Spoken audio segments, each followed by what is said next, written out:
Hey, what's up guys? Today I'm going to take a break from the trailer videos and show you how this nitrogen welder works. So the reason why you use nitrogen in this type of setup is because nitrogen is an inert gas. Inert gases are used in all kinds of welding just because it means they're non-reactive. So when you have a super hot puddle of weld metal or you have hot plastic that you're trying to join, the oxygen that's in the atmosphere will react with that and cause it to be weak and cause either the plastic or the metal to oxidize, which you don't want. So this particular welder uses a heating element that's inside of this torch right here. The nitrogen flows up through here and is heated in this chamber, and then it's blown out the end. The hot air is actually, hot nitrogen is actually what you use to weld the plastic together.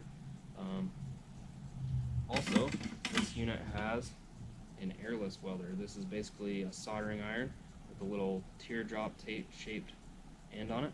You use this just to kind of smooth over welds. Maybe you need to round a corner or you need to beat it out a little bit. So this is more for finishing, while this is for welding. So you have the two dials here.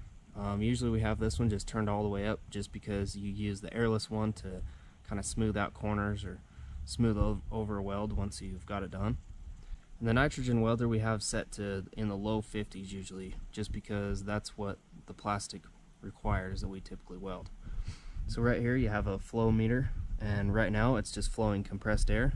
You have a connection right here, and that keeps the heating element inside this torch from burning up. If you don't have any airflow in there, it will overheat and cause damage to the element. So you can see when I take this out of its holder, this light turns on right here, showing that it's now using nitrogen from the supply tank right there. And when I put it back, it switches to air. Alright, so as with any type of welding, selecting the correct filler metal is critical to being able to make a strong weld, whether it's in metal or plastic. So in this particular case, at work we weld a lot of plastic bumper covers for cars, and generally they're stamped somewhere on the backside with either the symbol or the abbreviation for the type of plastic that they have. So this particular one that I have here is polypropylene. It's marked with a, let's see if you guys can see that right there. It's marked with a PP or either of those two symbols right there. So in this particular application, it calls for either R10 series filler plastic or Uniweld Fiberflex. We're actually going to use the Fiberflex. That's the package that it comes in right there. But this is a pretty good general rod. You can actually use it for a lot of different types of plastic. Some plastics, if it doesn't work, it'll melt in and it'll look like a good weld, and then you try to twist it or you try to pull on it and it'll just come right off. So we're going to try to repair a crack in this bumper right here. It's actually a tear that I made. We're going to try to repair that. Alright guys, the first thing you have to do is prep the weld joint. So I actually started using a carbide burr to kind of V this out, but I'm going to run over it with one of these paint removing discs to clean up the surface. Now I'll go ahead and take the carbide burr, finish V'ing that out a little bit. Now I use foil tape in this application because of the heat. If you use duct tape or something, it'll melt the glue on the back and make a big old mess. And this foil tape is actually pretty good at holding well in heat and also not making a huge mess. So now you can see we've got that pulled together. We're ready to start the weld. So basically what you have is the hot air coming out here. You want to kind of preheat the plastic there and preheat the rod just a little bit.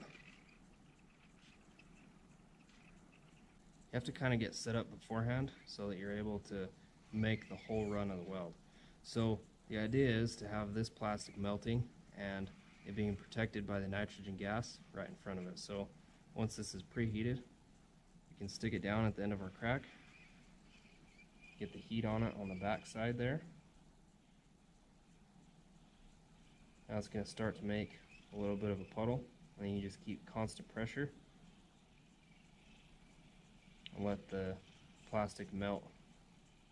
Don't try to force it, because then you'll leave a cold spot in there, but just kind of let it go as it does.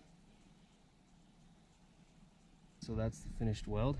As you can see, it's kind of raised up a little bit with the filler metal that I added, or filler plastic I should say.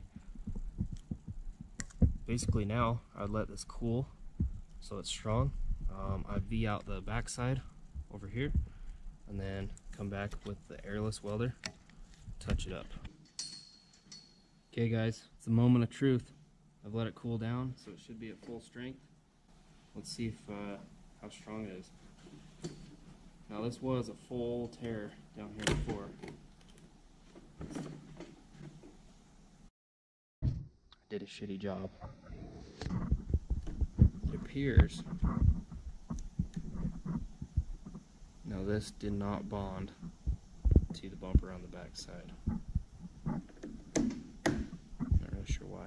I'm going to try a different kind of rod. This is a little bit stiffer. It's still the recommended compatibility with this plastic. So I'm going to clean it up. We're going to try it again and see if this rod works better. Alright, so after thinking about it, I'm pretty sure what I messed up on the first time was I used this. It's kind of in a hurry. I thought I could get away with it. But basically this melted the plastic over the top of the seam. So I think what it did is it folded. Here's the plastic of the actual bumper itself, and grinding it folded another layer of plastic over the top, and then the weld went onto that. So I'm grinding it a different way, and then I'm gonna take some sandpaper and sand that down, and then I'm also gonna apply an adhesion promoter. Typically you just use it for like tape and stuff and different types of plastic repair glue, but that might be the ticket on this one.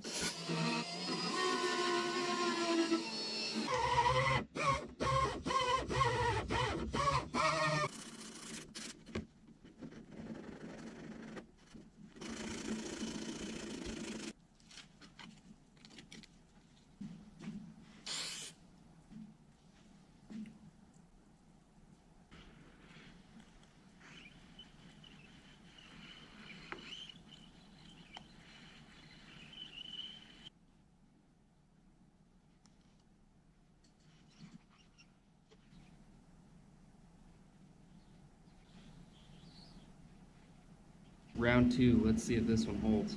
So I did it quite a bit different this time, took a little more precautions. Let's see how strong she is. I think it's cooled down enough probably. That's a lot stronger than last time. Oh, there we go. It's actually starting to peel right there, but honestly that's about as hard as it was to tear it the first time with the plastic. So I just took my knife and cut through this edge and then tore it. And it's really pretty much as strong as that. It's actually tearing it in a new spot.